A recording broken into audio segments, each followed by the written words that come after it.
you guys love speeches, so I've got about 90 minutes of prepared remarks here. I want to thank you all for being here, especially. There we go. Thank you. USA, USA, USA, USA. So I want to thank our guardians, our airmen, and everyone else for the warm reception in a very, very cold place. I think it's probably the coldest place I've ever been, but you guys managed to do a great job despite the weather. I want to bring a message for President Trump. He's grateful for your service, grateful for what you do up here, and just wanted me to tell you that he's proud of you and he thinks about you.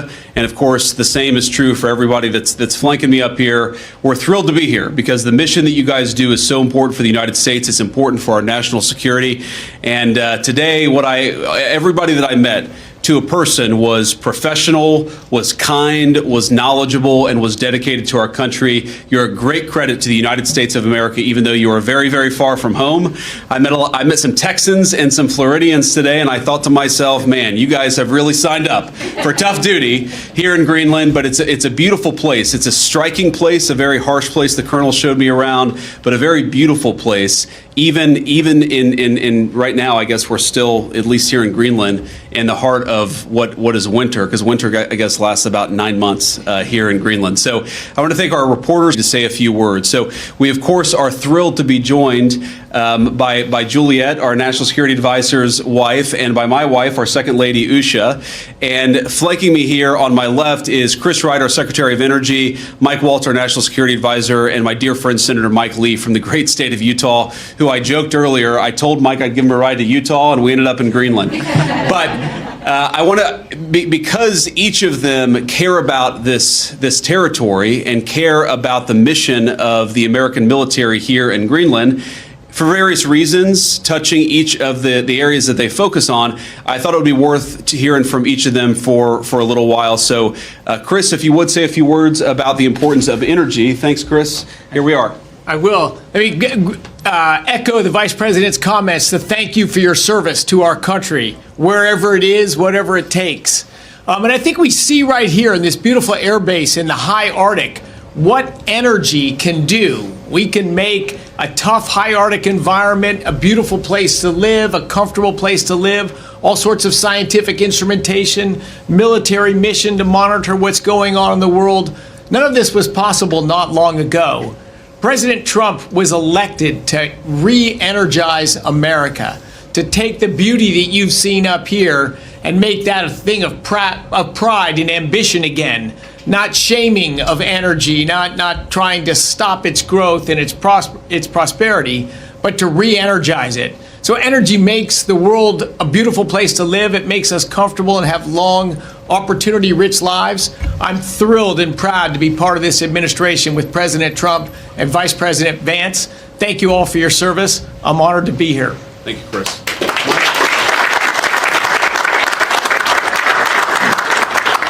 I guess when we flew in, it did look a little bit like Utah in the wintertime. Only there is substantial portions of this land that are always covered in ice, and it doesn't change.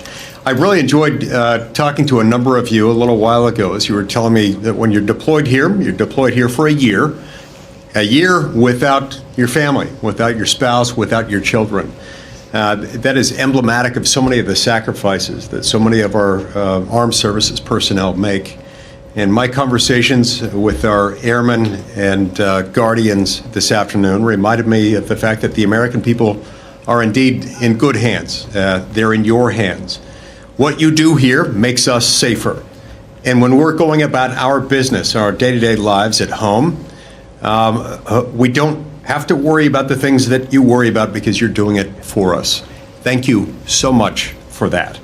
And I look forward to learning more about what you do here and about the future of the United States and its interaction with this amazing land in this part of the world. Thank you.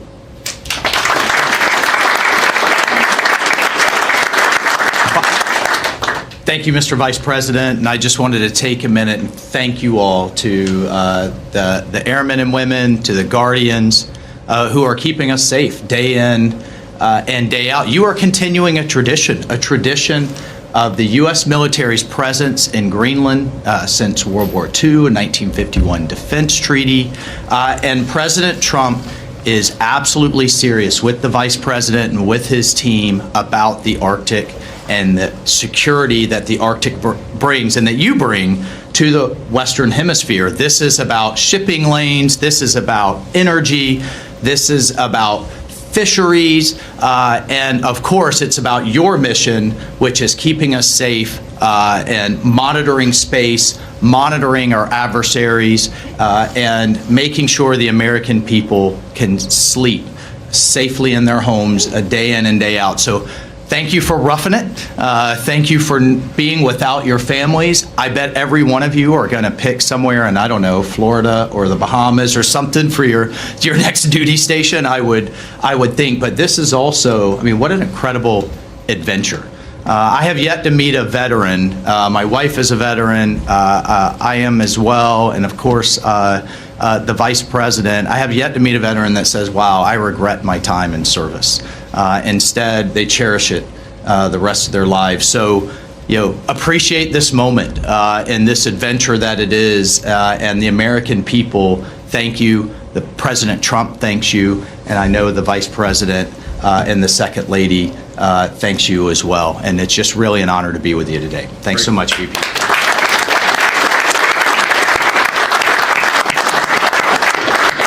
So thank you, Mike. And let me say just a couple of other things, and then we'll take some questions from the reporters. So number one, I think a lot of Americans wonder, why does Greenland matter so much? Why does the mission of this base matter so much to the American people? And I learned a lot about that today myself. Of course, you can read about it in a book, but I saw it up close and personal. And if, God forbid, to my fellow Americans, if a missile was fired from an enemy country or an enemy submarine into the United States, it is the people here before us who would give notice to our brave men and women further south in the United States to let people know what was coming and, God willing, to try to shoot it down and prepare for it. That's one of the things that we do at installations like this. We know that Russia and China and other nations are taking an extraordinary interest in Arctic passageways and Arctic naval routes, and indeed in the minerals of the Arctic territories. We need to ensure that America is leading in the Arctic, because we know that if America doesn't, other nations will fill the gap where we fall behind. So what you guys do is so critically important. I think a lot of Americans, certainly I, didn't realize it fully until President Trump started talking about the importance of our Arctic mission, about building upon it and ensuring that America can lead in the Arctic for the next generation. And now I want to talk about, of course, the interaction and what Denmark, I think, has done, and sometimes in partnership with us, but let's be honest, what Denmark over the last 20 years has failed to do in some cases, because we know that unfortunately this place, this base, the surrounding area is less secure than it was 30, 40 years ago, because some of our allies haven't kept up. As China and Russia have taken greater and greater interest in Greenland, in this base, in the activities of the brave Americans right here, we know that too often our allies in Europe have not kept pace. They haven't kept pace with military spending, and Denmark has not kept pace in devoting the resources necessary to keep this base, to keep our troops, and in my view, to keep the people of Greenland safe from a lot of very aggressive incursions from Russia, from China, and from other nations. Now, President Trump, as he says all the time, and as a lot of people recognize, is a president of peace. We want to have good relationships with everybody. That includes, even to the extent possible, the Chinese and the Russians. But part of having good relations is showing your strength when you have to. And unfortunately, the story of Greenland over the past 20 years when it comes to security is that we've underinvested in the infrastructure, we've underinvested in the security architecture, and we've underinvested in the brave men and women who are doing a very hard job, as Mike said, to keep all of us safe. That has to change. Now, when I pointed out a couple of weeks ago that in some ways, with all due respect to our Danish allies, they had not kept pace, there was a lot of criticism from Denmark, a lot of attacks at the Trump administration, at the president, at me, at others in our administration for saying the obvious, which is that Denmark hasn't done a good job at keeping Greenland safe. And one of the things I heard was, well, what about the many Danes who lost their lives in the war on terror fighting alongside the United States? Well, look, We obviously honor the sacrifice of our Danish friends in the war on terror 20 years ago, just as, for example, the French honor the sacrifice of Americans in Normandy 80 years ago. But recognizing that there are important security partnerships in the past does not mean that we can't have disagreements with allies in the present about how to preserve our shared security for the future. And that's what this is about. There is no amount of bullying, no amount of obfuscating, no amount of confusing the issue. Our message to Denmark is very simple. You have not done a good job by the people of Greenland. You have underinvested in the people of Greenland, and you have underinvested in the security architecture of this incredible, beautiful landmass filled with incredible people. That has to change. And because it hasn't changed, this is why President Trump's policy in Greenland is what it is. It's consistent with the first Trump administration, where you saw significant investments in Arctic security, and it will continue over the next 4 years under President Trump's leadership. And let me finally, before I kick it over to the media, make one comment about the people of Greenland. The colonel here, the base commander, who came here first as a second lieutenant, and I guess, Colonel, this is your second duty station here, and we're proud of you and proud of all of you guys who are serving and helping keep us safe. I heard a lot about the respect that our American troops show for the local Greenlandic population, the way that we make and create shelter for hunters and dog sledders, the way that we found ways to turn over traditional tribal land to some of the local populations in order to ensure that they're able to live in accordance with their values. We respect, as the President said in his State of the Union address, we respect the self-determination of Greenlanders. We believe in the self-determination of the population of the people of Greenland. And our argument is very simple. It is not with the people of Greenland, who I think are incredible and have an incredible opportunity here. Our argument really is with the leadership of Denmark, which is underinvested in Greenland and underinvested in its security architecture. That simply must change. It is the policy of the United States that will change, and I'm proud to be able to stand here with so many brave Americans to better understand the security mission and better understand what you guys do each and every day. For that, I'm grateful for your service. I'm even more grateful. I love you guys. I'm proud of you guys, and President Trump stands behind you and will for the remainder of his administration. Thank you all. God bless you.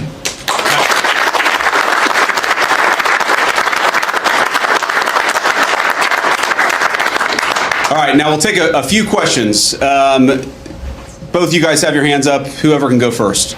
Red scarf, go first. Okay, sure. Thank you, Mr. Vice President.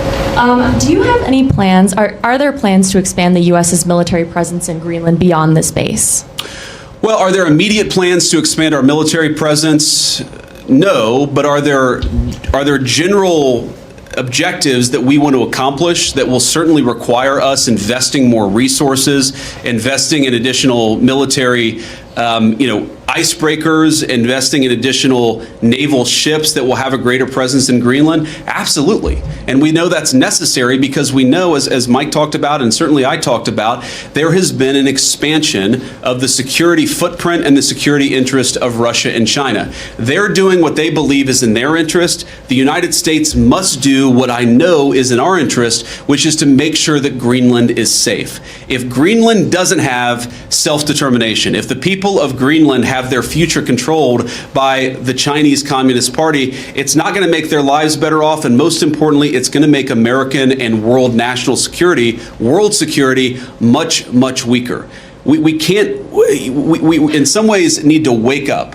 We need to wake up from a failed 40-year consensus that said that we could ignore the encroachment of powerful countries as they expand their ambitions. We can't just bury our head in the sand, or in Greenland, bury our head in the snow and pretend that the Chinese are not interested in this very large landmass. We know that they are. They've taken steps to put Greenland in ridiculous debt traps to invest and exploit the resources here. And we know that they're sending a lot of military resources here. Yes, over the medium term, the United States will meet that challenge. We will put our own resources here. We already have a lot of great resources here, but we know we're going to have to do more to counter some of the nations that we know that we're competitive with. Sure. Thank you so much, Mr. Vice President. And the President said today that we have to have Greenland. by being here today, are you also conveying that message that the U.S. is very serious in its desire to acquire Greenland?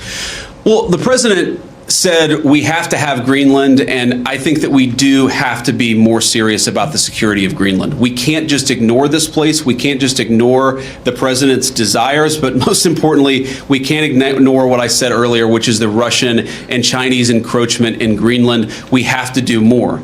Now, what the president said in his State of the Union address, and he was very clear about this, is we respect the self-determination of the people of Greenland, but my argument again to them is I think that you'd be a lot better coming under the United States security umbrella than you have been under Denmark's security umbrella. Because what Denmark's security umbrella has meant is effectively they've passed it all off to brave Americans and hoped that we would pick up the tab. We're simply saying to the people of Greenland, when the president says we've got to have Greenland, he's saying this island is not safe. A lot of people are interested in it. A lot of people are making a play. We know that America cares about the security of this island for the sake of the people of Greenland, but also for the sake of the national security interests of the United States of America. So our message is very simple. Yes, the people of Greenland are going to have self-determination. We hope that they choose to partner with the United States because we're the only nation on earth that will respect their sovereignty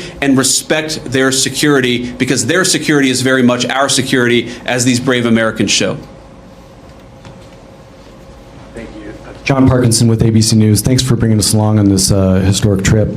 I wanted to ask you about last week's news with the Atlantic. We've had a couple questions on Greenland. I feel like you've answered that. But I did want to ask, did you express your concerns to the president that you were opposed to the Houthi strike?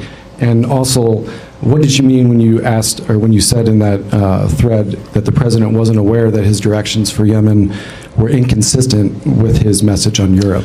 Well, I didn't quite say that. I think that's a slight misunderstanding of what I said, but we've talked, of course, in the American media about Signalgate, as I called it, for the past week. And here's what I told the president and the entire national security team is that, yes, it is in the interest of the United States of America to preserve navigation. Yes, it is in the interest of the United States to kill terrorists who are preventing navigation in the Red Sea. But we got to make sure that we do it right. We have to be careful. We have to make sure the timing is right. And of course, what that leak revealed, I think, is a private communication between the president's senior advisors about how best to prepare the American people for what we all thought we had to do, about the right timing of when we should do something, and of course, surfacing the strategic questions that we needed to decide and brief the president on so that he could ultimately make the decision about what we would do. What I saw in that Signal chat, and of course what I've seen in the president's senior national security team, is that sometimes we all agree and sometimes we all disagree, but it's important that we all have an honest conversation amongst ourselves and with the president of the United States about what we think is the best interest of the national security of the United States of America. I support the president's decision to strike the Houthis. I always supported the president's decision to strike the Houthis, and I support the national security team having the argument about how best to serve the American people. Good. In your security briefing today, did you see specific threats coming from China and Russia, things that you did not know about before? Are we talking battleships, icebreakers, any type of military equipment, or is it economic? Well, I don't want to get too specific, but yes, we know that the Chinese are very, very interested in this island. We've seen some of the economic pressures that they've tried to place on Greenland. We know that they're increasingly engaging in military training and military interest. Certainly, they've started to describe themselves as a near-Arctic power, and I think part of that is justifying taking a further interest in Greenland and some of the surrounding territories. So we've seen very strong evidence that both the Chinese and the Russians are interested in Greenland. And why wouldn't they be interested in Greenland? It's a beautiful place. It has incredible people. It has its geographic placement makes it very important for the national security of the United States, but for world security. What we have to recognize is that if the Chinese and the Russians are going to pursue their national interest, we need a president who's going to pursue the American national interest, and that means ensuring that Greenland is safe. When can we expect an update on the internal investigation into that Signal chat leak? Has that investigation concluded, and what are the findings? I think we'll get an update soon. Look, we take it very seriously. We all accept that a journalist should not have been invited into the chat, and members of the administration, including my dear friend Mike, have taken responsibility for it. But I find the American media's obsession with this issue very, very interesting, because I happen to remember about 4 years ago when American military leadership made a catastrophic error that got 13 innocent Americans killed in Afghanistan and had about $80 billion of military equipment turned over to one of the worst terrorist organizations in the world. And for years, the American media ran cover for a Biden administration that refused to fire any generals or even launch an internal investigation that was meaningful and substantive about what happened. And now the same American media that covered for the Biden administration after the untimely death and the unnecessary death of 13 brave Americans is really, really interested in forcing the President of the United States to fire someone because of a signal chat. That is not honest behavior from the American media. And if you think you're going to force the President of the United States to fire anybody, you've got another thing coming. President Trump has said it on Monday, on Tuesday, on Wednesday, on Thursday, and I'm the Vice President saying it here on Friday. We are standing behind our entire national security team. Can I just ask you about Yeah, go ahead. the tariffs? There's been some retaliation, some signals at least in the media that Canada's going to respond. Some of these others are going to respond to the president's tariffs. What's your message for Americans that are going to see costs increase on auto manufacturing, new cars, that kind of thing? Is it Buy America, or what's the message going forward there? Well, let me say a couple of things. First of all, for the Canadians, and we have many dear friends in Canada, and of course we love the Canadian people, but the Canadian leadership threatening retaliatory tariffs against the United States, as President Trump often says, they just don't have the cards. There is no way that Canada can win a trade war with the United States. What President Trump has said is that he wants to level the playing field. For decades, Canadian leadership has forced American farmers and American manufacturers to play by an unfair set of rules. All President Trump has said is that we're done playing by an unfair set of rules. If you're going to do something to our industries, then we're going to do something back to your industries. That's how you protect American manufacturing, and that's how you protect American jobs. Now, what I'd say to the American people is look, the president ran on this, and he said very clearly that we're done being the piggy bank of the entire world. For 40 years, in the same way that our European friends, I think, have neglected international security, for 40 years, a lot of our friends all over the world have used America as a piggy bank. They have used us to absorb all of their excess economic production. And what does that mean for Americans? For Americans, that's meant manufacturing jobs declining. That's meant middle-class wages going down. That's meant whole towns that have been hollowed out by empty factories. And that means an America that is less safe because our manufacturing isn't as powerful now as it was 30 years ago. I've got all these brave Americans in front of me and a few behind me too. We want to send, if God forbid we have to send Americans to war, we want them to have weapons, the best weapons in the world that are manufactured in America and not in China. The way you do that is to rebuild the American manufacturing sector. The days of America being the piggy bank of the world, the days of closed factories, the days of people not being able to get a middle-class job in this country, they're over. And yes, that means we're going to have to fight back even against some of our friends and their unfair economic practices. But the long-term consequence of this is going to be higher wages, more manufacturing, and more economic security for the American people. We'll take a couple more questions. Russia, has the U.S. agreed to those conditions that the Kremlin said were needed for that truce in the Black Sea? It included lifting sanctions imposed on Russian banks. Trump said this week that you were still looking at it. Well, there are a couple of different statements that are floating around out there, and some of them I think are mistranslations, and some of them are not totally clear what is even being asked for. But the president has said, and he's right, that I think we feel very good about where things are.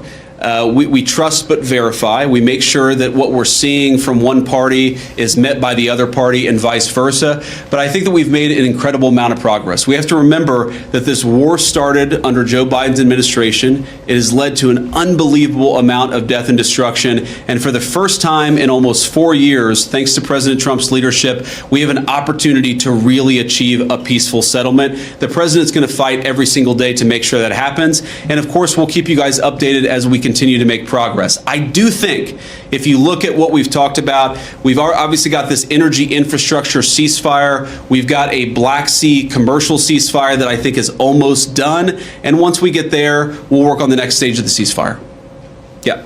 President has previously not ruled out military force when he's talking about taking over Greenland, but your rhetoric today is more about encouraging the Greenlandic people to vote for independence. Do you think the rhetoric has changed about that, or what's your message there? No, I don't think it's changed at all. Look, the president has said clearly he doesn't think that military force is going to be necessary, but he absolutely believes that Greenland is an important part of the security, not just of the United States, but of the world, and of course the people of Greenland too. It's very simple. I think the president's been very consistent here from his State of the Union, from his inaugural address, and every public statement that he's made. This territory, Greenland, really matters for the security of the United States. It's extremely vulnerable right now. And if the people of Greenland were willing to partner with the United States, and I think that they ultimately will partner with the United States, we could make them much more secure. We could do a lot more protection. And I think they'd fare a lot better economically as well. This has to happen. And the reason it has to happen, I hate to say it, is because our friends in Denmark have not done their job in keeping this area safe. They just haven't done it. It's very simple. For all of our friends in the American media who attack the administration for pointing out the obvious, what is the alternative? To give up the North Atlantic? To give up the Arctic? To China, to Russia, and to other regimes that don't have the best interest of the American people at heart? We have no other option. We need to take a significant position in Greenland to keep the people here safe, but to keep our own country safe too. We'll do one or two more. Yeah. Trump said this week the U.S. would go as far as we have to go to acquire Greenland. In that same vein, on that question, are there plans that have been drafted to use military force to take over Greenland? Well, what the president has said, is that we need to have more of a position in Greenland. We need it, again, for the safety of the American people. And what we think is going to happen is that the Greenlanders are going to choose through self-determination to become independent of Denmark, and then we're going to have conversations with the people of Greenland from there. So I think that talking about anything too far in the future is way too premature. We do not think that military force is ever going to be necessary. We think this makes sense. And because we think the people of Greenland are rational and good, we think we're going to be able to cut a deal, Donald Trump style, to ensure the security of this territory, but also the United States of America. I'll do one more question. And you spoke about economic interests, how the U.S. could develop Greenland more economically. Could you speak a little bit more about that? I know Secretary Wright is here. Have you guys spoken about energy?